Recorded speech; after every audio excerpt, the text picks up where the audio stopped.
is Christine, and this is my channel, Christine Sews a Lot.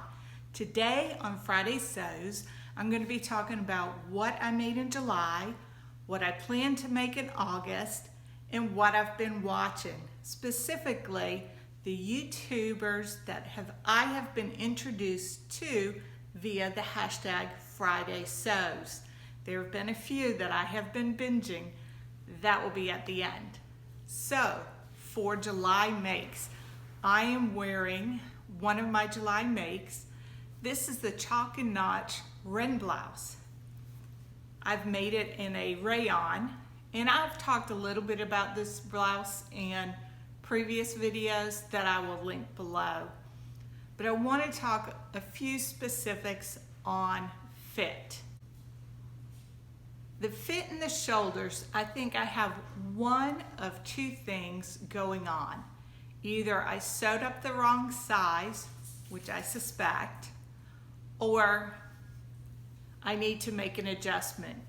As you can see, the seam line hits right at where my shoulder comes down, so it should be about a 1/4 inch in.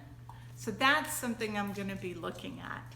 In August, something that's pretty exciting to me is I'm going to be taking some private sewing lessons.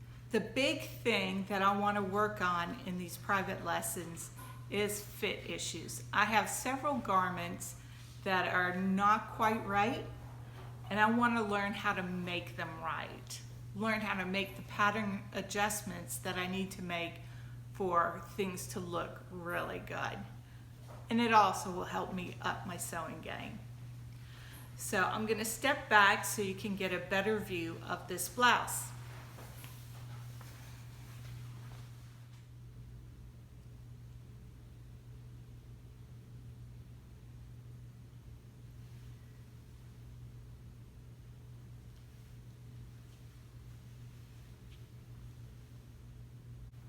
So this is the Wren blouse from Chalk and Notch Patterns. I think the adjustment, I'm guessing, is that maybe I should have had a slightly smaller size here and graded out. I'm not sure. And that is why I'm taking a private sewing lesson with Natalie. I have talked about all of my July makes in previous videos, so I won't go into too much detail. First is the Brumby skirt, which I showed in a previous video. The little bit of extra detail I want to give about this skirt is in the pockets. I didn't really fully talk about them. To me, the pockets are really low. They're very pretty, and I heard them described as big, deep pockets, but if you were to put your hands in the pocket while wearing it, they sit a little bit low. Not anything I would change because I'm lazy. Let's be real. But just something I wanted to note. I do love this pattern. I'm going to be making it again. So that's the Brumby skirt. The other thing I wanted to mention is, like I said earlier, I had initially sewn the waistband in upside down, so it meant I had to remove the waistband and the zipper. And what didn't come out so clear in the last video was the zipper, because I had it out of shot. So I want to make sure I get that.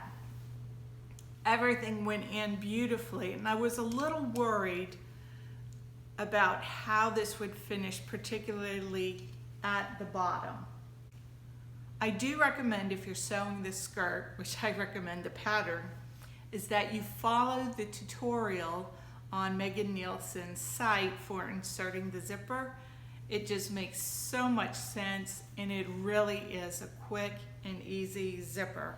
So even with having taken the zipper out and had to do a do-over, the teeth are matching perfectly at the top.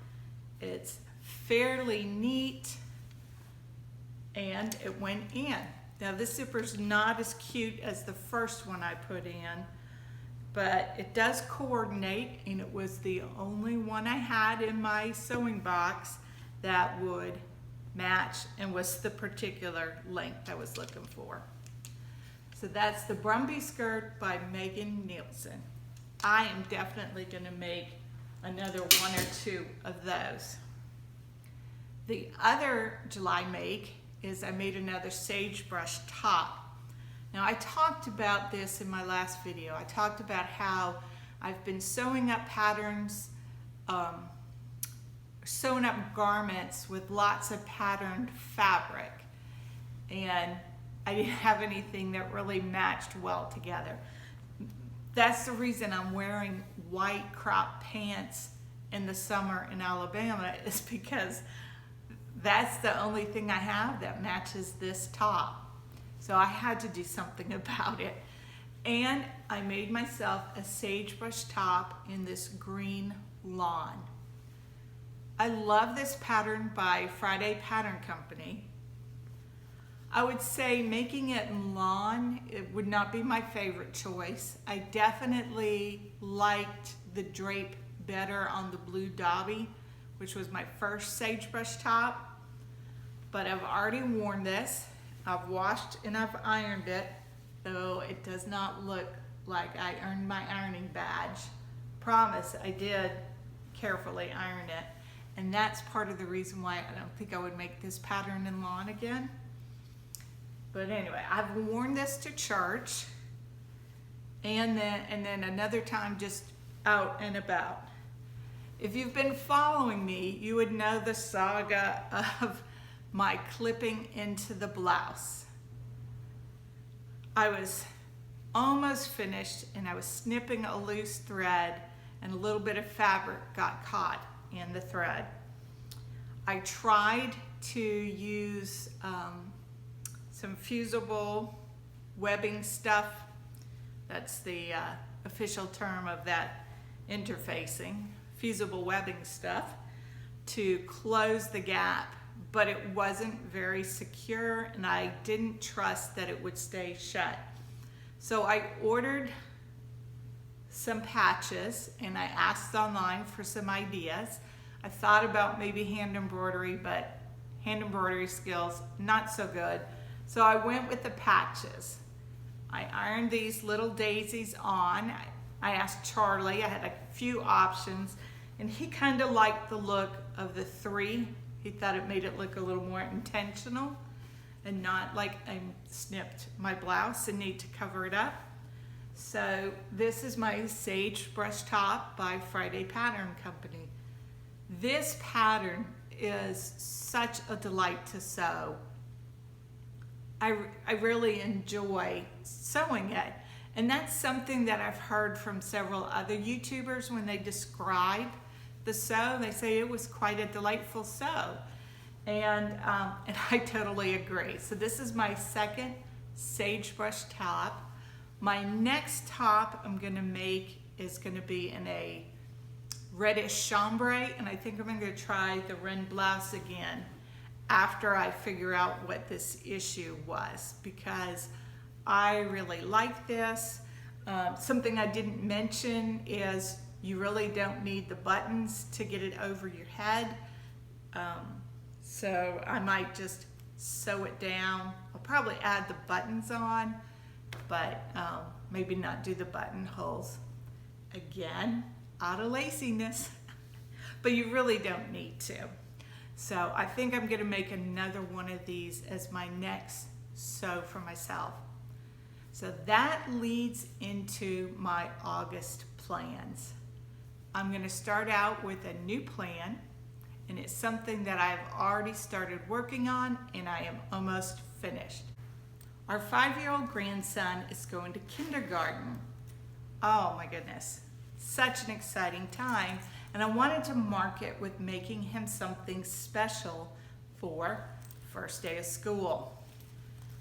So I am almost finished with the Creative Maker supply case from Sew Sweetness. I really love her bag patterns. She has patterns with great instructions, And you also have the option of buying the video tutorial with it, which I recommend. I think they're very reasonably priced and just great. I got really good results the first bag I made. So this, it's not been pressed, and it still needs some work, but it's got a mesh pocket, has a slip pocket here, so it's sized so he can put a notebook in here, what other little whatnots he wants in here. And these elastic loops can hold pencils parallel or other items. As you can see, I'm not finished. I have to give it a little bit of an iron. I noticed I wasn't happy with some of my stitching on the corners. I'm gonna unpick a few things, redo them, and I have to insert the Peltex into this to give it a little more rigidity. I chose to do a zipper by the yard, which was a first. I have not done zipper by the yard yet, and it was pretty simple. I actually used a sterling silver serving fork to hold the zipper pull while I fed the tape through.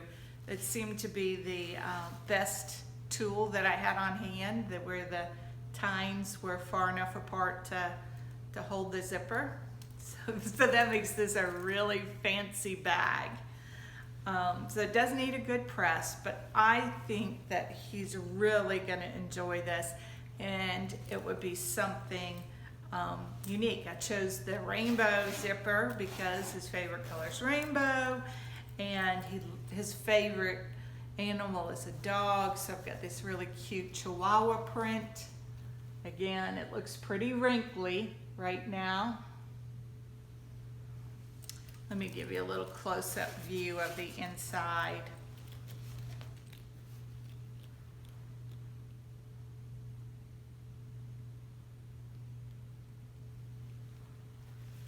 So he starts kindergarten in about a week and a half, so I thought I need to get right on this. I cut it out yesterday and I would have been finished this morning, except I had some things I needed to do.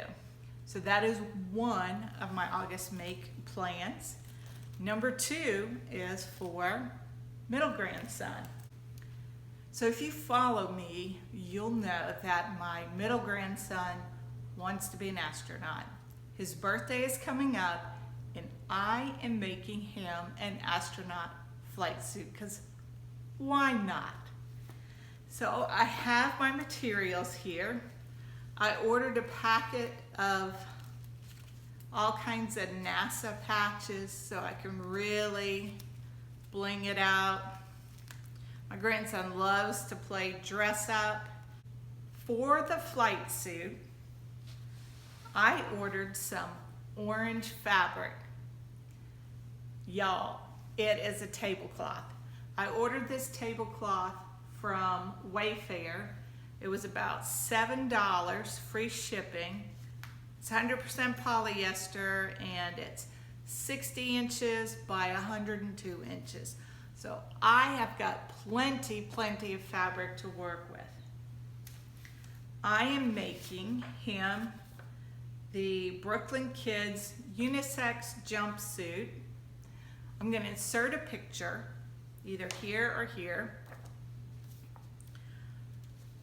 And of course, all the information for what I talk about will be linked in the description below. But I'm kind of excited about making this. My favorite person to sew for is me. But after me is definitely my grandchildren. And my grandchildren projects will bump my projects out. I have this ironing board fabric that is going to turn into a jetpack. Leave in the comments below if you have an idea of how I can make this into a jetpack. My thoughts are to make some kind of box, construct a box and stuff it and just close it up, and to have some straps coming out of the box that he can put on his back. I'm trying to make this not look like Ghostbusters, if you know what I mean. So if you have some suggestions, leave it in the comments below. I'm gonna jump right on this as soon as I finish the supply case, because kindergarten start date is before the birthday. I want to make sure I jump right on that. I've already cut out the pattern. I've read through the instructions a couple of times. There is also a video on their website. Now the video is in French, but there are subtitles. And for me, sometimes as a visual learner, I can read through the instructions, but just seeing the assembly process, see how it goes together, it is helpful. So that's the iKate Brooklyn unisex jumpsuit for kids. I didn't leave myself out of my sewing plans. The next item that I will sew after I take care of the grandchildren is I am making some Pietra shorts. I bought the Pietra pants and short pattern from Closet Core Patterns, and I have already traced out the size I think that I will need, and the only thing I need to do is I need to add a couple of inches. The shorts are really short, too short for my taste, so I'm going to add about 4 or 5 inches to make them a little bit longer, something that I'll feel comfortable wearing. And I'm going to sew up a test muslin in the shorts pattern. One of the comments that I have seen on the pattern is that you don't really get to try the fit on as you go, because they kind of, the way they're constructed, they'll all come together in the end. So that's why I'm starting off with the shorts pattern, which is just as well because it stays hot here well into October really. So I will get a lot of wear out of the shorts.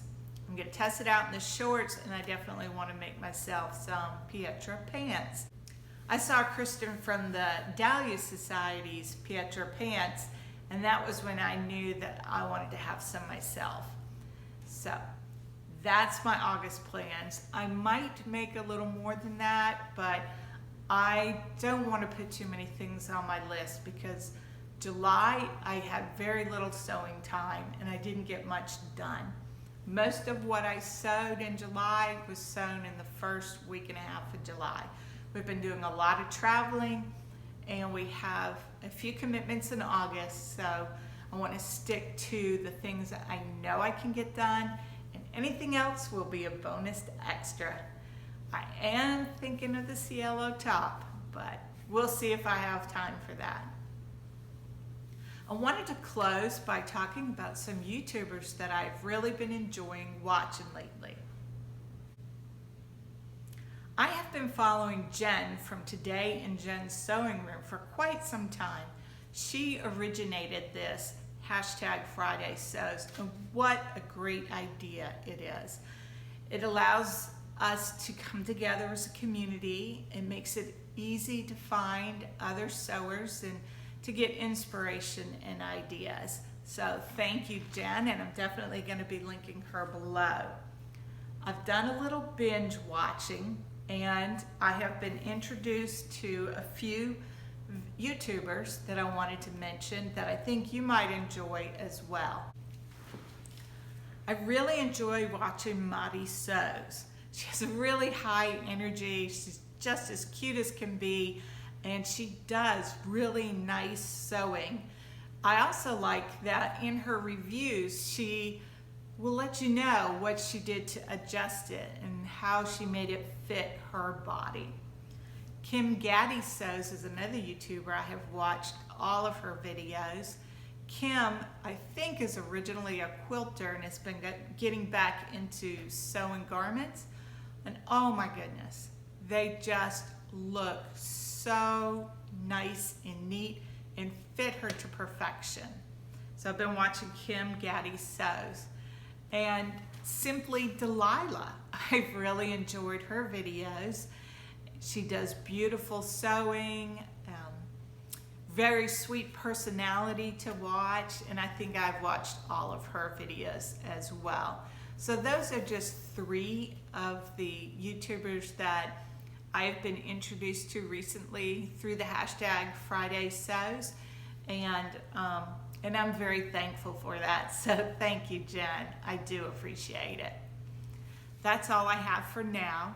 You will notice the audio sounds a little different. I did buy a new microphone, but I am afraid I am a victim of Christine's tidying. Usually other people in the house are victims of Christine's tidying, but this time I'm the victim. I don't know where I put it. I put it in a very safe, secure place that would make sense as to where it would be, and I can't find it. So after this video, I'm gonna go and have a real big tidy and see if I can find it. I did look for quite some time to see if I could find the microphone, and that's usually an indication that my sewing room is getting a little out of hand and I need to address it. So I'm gonna go have a big tidy. Where do you think my microphone is? I'll let you know in a future video. Thanks for watching, and please like and subscribe and join me in a discussion below. Have you lost anything recently that you put in a very secure, tidy, meaningful place? Happens to the best of us. I'll see you later. Bye.